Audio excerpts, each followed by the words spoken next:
Typically this part of the video is where I'd be showing you our progress for what we're going to be accomplishing in today's video, but today I wanted to let that progress show and reveal itself. The reason for this is I actually have a resin 3D printer on its way, and I needed to do a bit of a project, a side product, to get things ready for when it arrives. More specifically, I need a curing station. Now you can invest in curing stations, it is something that you can buy, but I wanted to make sure that I was going to continue to do this beyond just a basic hobby. I wanted to make sure that I had what we needed to go forward and continue to do this at a semi-professional level before I buy a curing station and a wash station. So that's why we're building the curing station as opposed to just buying one. So this is a really good budget way of doing that. So if you yourself want to continue to do it as a hobby or want to get into it as a hobby, this is a really great way for you to do it relatively cheaply.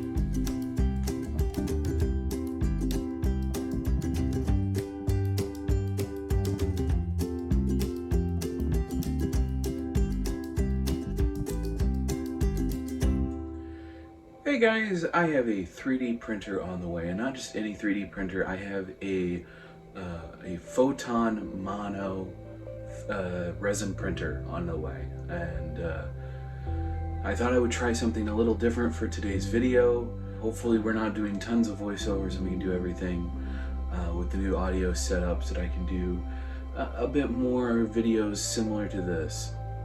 Spoiler warning, the new audio didn't work.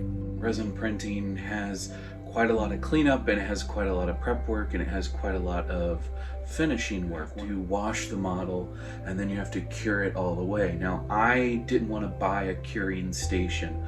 I wasn't sure how big a project I was going to do, and I want to experiment around with gluing things together with resin prior to the final curing process. And the only real good way of doing that is to build a curing station. Now because we ended up in the corner of my room here, the audio ends up being really bad, so we're going to go ahead and switch to doing a voiceover for this part. Now I went online and I purchased this rotating display stand, and it's actually nicer than the one I normally use, so I may end up just trading out the old one for the new one and putting the old one here. The plan is to build an enclosure out of some poster board and then make it so that I can shine a light in from one side. Now this light is a very specific light. It is a UV light, and that is so that it'll help cure the resin, because this is a UV curing resin. Now the plan is to build the enclosure, like I said, out of poster board, and I realized that the box that my nitrate gloves came in was about the right size for fitting in all these little segments of the end table. And so between the size of the box and my basic measurements that I was able to take, I was able to determine that I needed these segments to be 7 inches wide by the width of the Reynolds wrap tall. And so that's how we got our measurements. So what you can see me doing here is I'm attempting to figure out what the best way to cut the board is.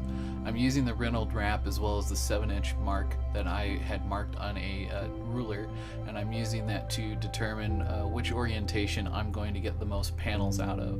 And I end up determining that the best way to do it was to measure off where the Reynolds wrap was, which was 12 inches wide, across the top there, and then cut it by its 7-inch segments. Now I'm also very aware that you may not have a cutting board at home to work on a project this large if you're attempting to follow along. If you have fair weather, you could go out in your garage and use the concrete floor as a cutting board, but that will dull your knife pretty quickly. What you can see me doing here is I'm actually keeping one hand clear of where my cut is. I'm keeping it raised up off of my bed, and I'm just making a nice shallow cut. I'm using my finger as a gauge to make sure I don't cut all the way through. Again, you can see me there making sure my fingers are out of the way, and I'm making 2 to 3 cuts all the way across the length of the poster board, and then I'll end up flipping it around on anything that doesn't cut all the way through, and very lightly bringing the knife in through that back fold and then cutting everything free that way. That way I get these nice sharp edges and no scraggly edges, despite the fact that I wasn't cutting into a cutting board.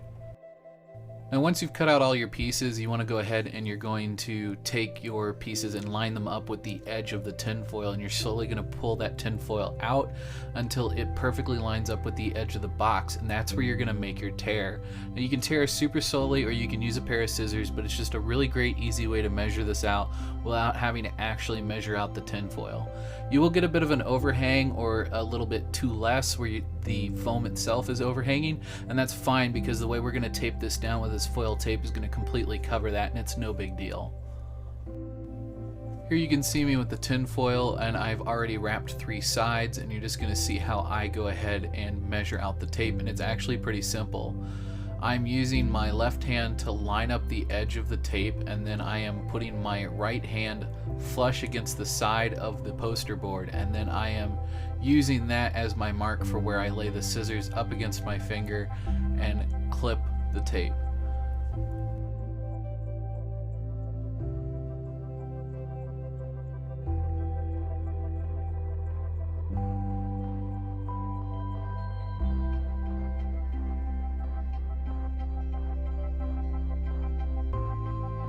As you guys can see here, it is incredibly bright once you put all these panels together with the light.